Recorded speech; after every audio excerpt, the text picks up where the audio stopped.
Well, the New South Wales government is currently locked in a battle with local Sydney councils over its housing plan, specifically to ensure greater development in a handful of areas close to public transport and infrastructure.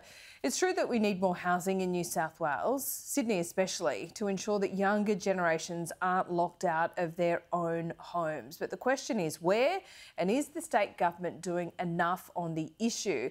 Chris Minns was asked about this a short time ago, and he is currently in a big fight with a lot of local councillors. It's just hyperventilating from him, not true, not based in reality.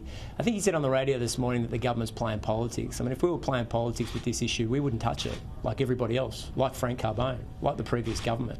We'd say there's nothing much we can do about housing, we're going to put it on the back burner. We're not doing that. Well, there you go, name check by the Premier this morning, and joining me now is Frank Carbone. He's the Mayor of Fairfield City. Thanks so much for your time. First of all, would you like to respond directly there to the Premier?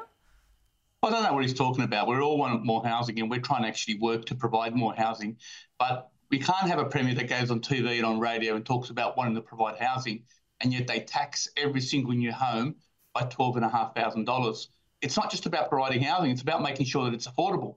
And he's taxing housing $12,500. That means every person that wants to buy a new house has to pay those extra taxes.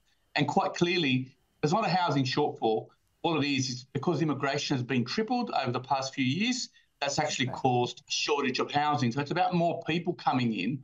And the fact that the Premier seems to continually be forgetting about a policy and talking about people is quite wrong. He should be looking at his policy and getting the policy right.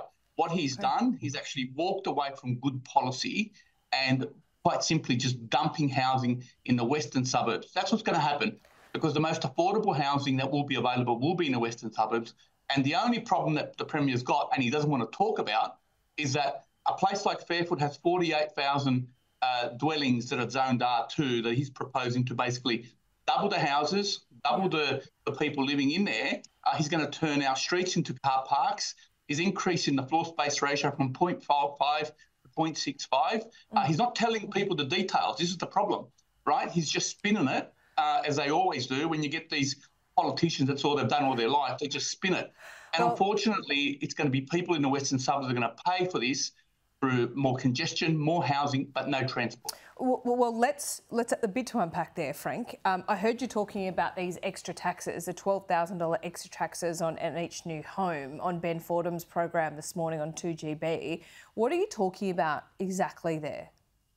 So the state government has put a new tax on every new home, every new unit that's getting built in New South Wales. So when you subdivide land, when you build the unit, you have to pay this new tax. What's it called? To the Chris Minns government. Sorry? What's this tax called? How are they justifying it?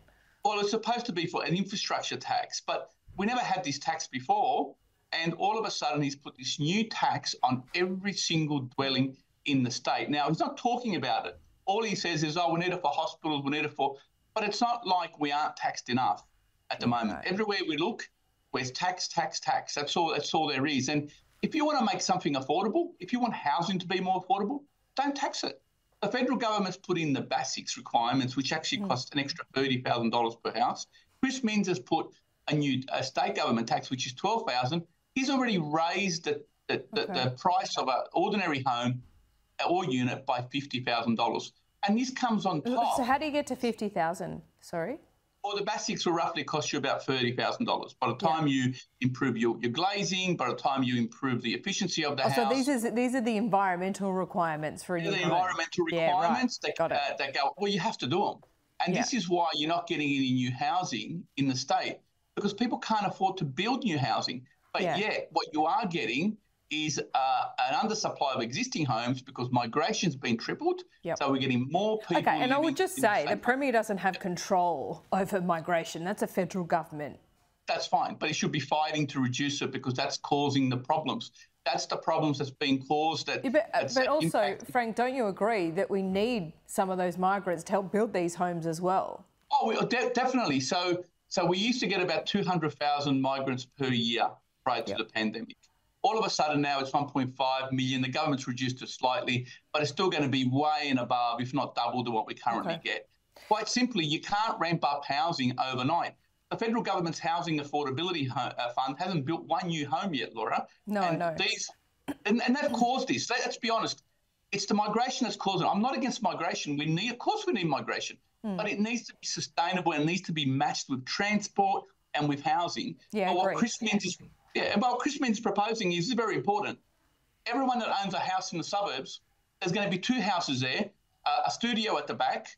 People got nowhere to park as it is. The garages will be used for storage. We already got more people living in Fairfield than any other area in New South Wales. The average is 3.2 per household.